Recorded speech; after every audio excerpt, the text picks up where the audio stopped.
சமைக்கிறத விட கஷ்டமான விஷயம் என்ன தெரியுமா?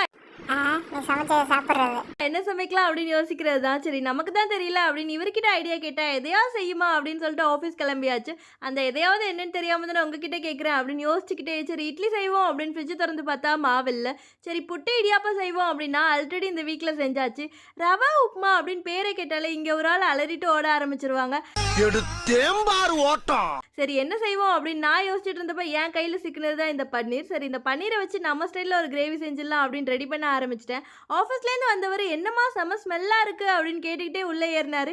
ஜப்பான்கார என்னென்னமோ கண்டுபிடிக்கிறா, நான் எதை கண்டுபிடிச்சிட்டு வந்துக்குது. இது நம்ம வீட்டில் இல்லைப்பா பக்கத்து வீட்டில், நம்ம வீட்டில் உப்புமா தான் அப்படின்னு சொல்லி அவரை கொஞ்சம் காண்டு ஏற்றினேன். உப்புமாவா ஐயோ அப்படின்னு சொல்லி ஓட ஆரம்பிச்சாச்சு. ஃப்ரெஷ் ஆகிட்டு வந்தவர் ஃபர்ஸ்ட் கேள்வி கேட்டது என்ன தெரியுமா? இதுதான் சாப்பாடு ரெடியாடா? ரெடி பண்டிகை ஆக்கி வச்சிருக்காங்களா?